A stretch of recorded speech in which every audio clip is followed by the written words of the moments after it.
절대적으로 저는 네. 교회 책임이고, 교회 책임이라고 할 때 교회 책임의 대부분은 목사 책임이에요. 뭐 제 탓도 있죠. 근데 이제 아니, 나는 그렇게 생각을 해요. 무례한 기독교.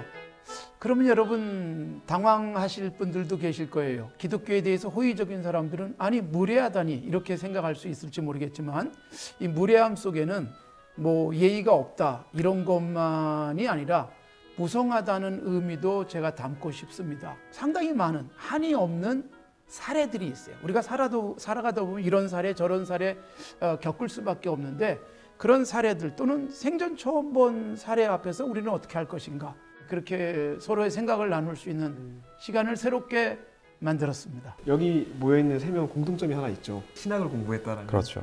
네. 그렇구나. 부끄럽게도. 이제 목사님, 저는 이제 일반 사회에서 이제 마케팅이라는 일을 하고 있고, 여기는 교회를 안 다니고 있어요. 굳이 스탠스를 구별하자면 불가지론에 제일 가깝죠. 그렇죠. 신학을 공부했는데 교회를 안 다니는. 오히려 신학을 공부할수록 교회를 안 다니게 되더라고요. 이런. 우리가 되게 무겁다고 생각하는 게 가볍게 다뤄져야 된다고 좀 생각을 하고 있어요. 예. 우리는 마치 다루면 안 된다고 조심스럽게 생각을 하고 있는 것들이 좀 있는 것 같아요. 그렇죠. 네, 하지만 세상이 훨씬 더 인문학에 대해서 많이 열려있는 시대가 됐고, 믿지 않는 사람들조차 성경에 대해서 어느 정도 이해와 지식을 가지고 있는 이 세상에 우리만 너무 이게 무겁다는 이유만으로 좀 멀리하지 않았었는지, 다뤄야만 했지만 다룰 수 없었던 우리의 일상과 굉장히 관련돼 있는 그 주제들에 대해서 한번 이 불가지론자와 그다음에 우리 목사님과 거침없는 그런 담소를 한번 나눠보는 네, 좋은 시간을 가지면 좋을 것 같은데, 그 첫 번째 주제로 다뤄보고 싶은 게 요즘 청년들은 왜 이렇게 헌금 내는 거, 11조 내는 거에 대해서 인색할까? 네, 직장을 이제 들어가면서도 11조를 내는 거에 대해서 굉장히 꼭 내야 돼? 이런 생각들을 많이 하고 있어요. 교회 안 다니니까 뭐 헌금도 안 할 거 아니에요. 그렇죠. 지금은 그렇죠? 안 하고 있고 실제로 교회를 다녔을 때도 그렇게 열심히 하는 편은 안 했고. 아니었기 때문에 좀 말을 할 여지가 있을 것 같습니다. 직관적으로 말하자면 그렇게 낼 만한 가치를 못 느꼈던 것 같아요.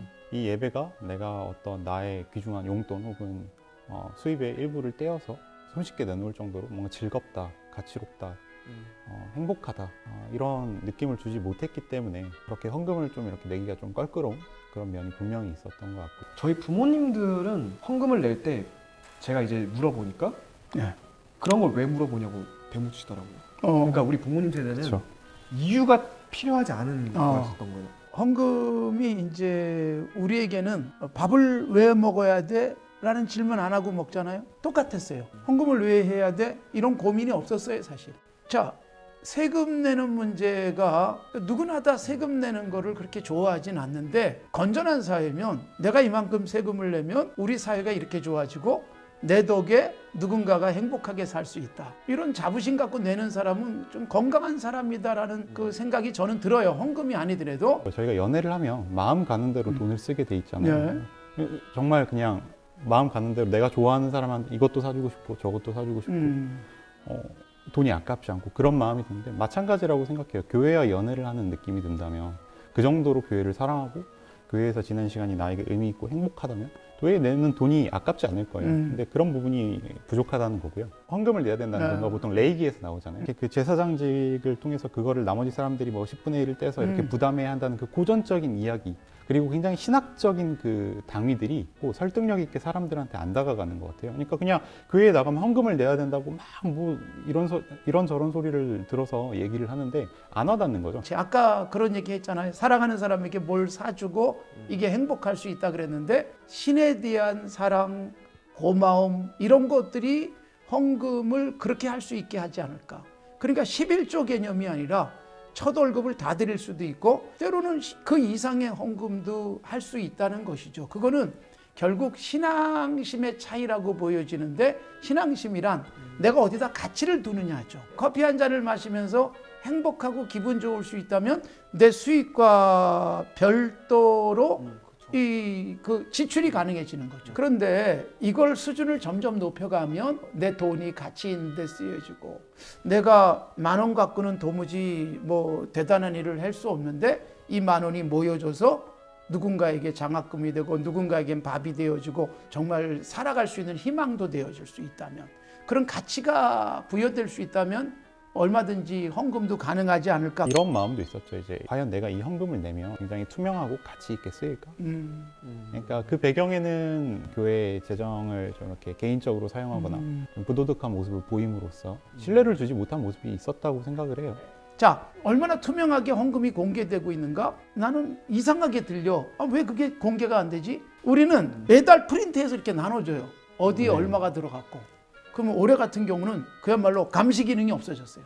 네. 모여서 재직회라거나 공동회의도 못했어요. 네. 그런데 이게 뭐냐 하면 그동안 쌓여진 신뢰라고 봐요. 도대체 헌금을 내면 도대체 어디다 쓰는 거야? 이런 의심이 들면 못해요. 그런데 이런 생각을 한번 해보면 좋겠어요. 나는 선한 의도로 했어요. 내가 믿는 신앙대로 했고 내가 갖고 있는 선한 가치대로 했는데 집행하는 사람들이 잘못했어요. 그건 그 사람의 책임이지 내 선한 의지까지 훼손시킬 필요는 없지 않을까. 외람될 말씀이면 목사님께서 얘기하신 신자는 굉장히 착하고 소극적인 유형의 신자 같아요. 저희는 이 시대의 신자들이 좀 더 스마트해져야 된다고 보거든요. 그러니까 내가 낸 돈이 책임감 있게 활용되는 그 장면까지 신자가 적극적으로 개입되어야 하는 사회라고 생각을 하고요. 내 돈이 어디다 쓰이느냐를 결정할 권한도 저는 신자에게 있다고 생각을 해요. 그래서 교회가 어떻게 하는가 하면 내년에 돈을 이렇게 쓰겠습니다. 어디에다가 얼마 쓰고 어디다가 이번엔 더 많이 쓰겠습니다. 이 의사결정 자체를 해요. 그리고 그것을 감시합니다. 그 감시가 매달 회의를 통해서 감시가 되어지고 감사가 그 부분을 또 감사를 하고 장치가 돼 있다는 거죠. 그래서 잘못했을 때, 집행을 잘못하거나 했을 때 응분의 책임을 반드시 물어야 되고 때로는 사법적 책임도 져야 되지 않겠어요? 네. 그리고 당회가 최종 집행을 결정하진 않아요. 한 번도 결정해 본 적이 없어요. 결국 어떻게 하면 회중이 결정하거든요. 소위 공동회의라는 과정을 통해서 올해 얼마 어떻게 쓴다라는 게 다 되고 그러면 그걸 집행하는 사람들이 있을 뿐이죠. 그럴 때 사실은 어쩔 수 없이 사람의 문제예요. 국회의원이라는 기관의 문제가 아니라 국회의원을 하고 있는 사람의 문제일 수 있잖아요. 회중이 결정한다라고 하셨지만 그거는 아직까지는 목사와 그리고 장로들 교회 내에 어떤 권력을 갖고 있는 장로들이라든지 장로교 내에서는 한 목소리 하시는 우리 권사님들 혹은 돈 많이 내시는 건축헌금 많이 내시는 분들 이런 분들 위주로 목소리를 내게 돼 있다고 저는 생각을 하거든요. 근데 그런 자리에서 과연 겨우 푼돈으로 이렇게 벌어가지고 뭐 한 몇십만 원 정도 겨우 내는 청년들이 뭐 얼마나 소리를 낼 수 있는 구조겠어요. 그러니까 그런 소외된 목소리들을 반영할 수 있는 장치가 마련이 돼야 그렇죠. 헌금도 낼 수 있게 된다. 저는 그렇게 생각합니다. 결국은 시장은 컨슈머들이 저는 주도해야 된다고 생각해요. 이렇게 표현하면 거부감을 갖고 있는 사람이 있을지 모르지만 이 스피리추얼 마켓에 스피리추얼 컨슈머들이 소비를 잘해주면 된다는 거. 어느 교회를 소비할 것인가. 저런 교회는 안 돼. 안 간다든가 헌금을 안 한다든가 좋은 압력이라고 생각해요. 1517년에 종교개혁이 있었지만 이 시점에 그런 의미에서의 개혁도 필요한 부분이에요. 그리고 지금까지 얘기한 것 사실 그 오죽하면 신학을 하고서 교회도 한다니까 절대적으로 교회 책임이라고 나는 생각하고 목사의 책임이라고 생각해요. 그 다음에 헌금도 아깝다든가 11조도 내는 게 좀 불편하다? 절대적으로 저는 교회 책임이고 사실 교회 책임이라고 할 때 교회 책임의 대부분은 목사 책임이에요. 뭐 제 탓도 있죠. 근데 이제 아니 나는 그렇게 생각을 해요. 청년들이 궁금해할 만한 질문이 한 가지 좀 있는 것 같아요. 헌금이 이렇게 다양한 이유가 있을까? 그 다음에 두 번째 어차피 이 헌금을 통해서 우리가 어떤 가치를 얻게 되는가에 대한 얘기를 나눴는데 그렇게 따지면 만약에 교회보다 같은 금액으로 더 좋은 가치를 실현하는 단체가 있거나 기관이 있다면 또는 그런 다른 교회가 있다면 내가 내 모교회가 아니라 다른 곳에 헌금하거나 11조를 해도 괜찮을까요? 그거에 대해서 한번 이게 일단은 이제 2부? 헌금의 다양한 헌금 이름들이 있잖아요.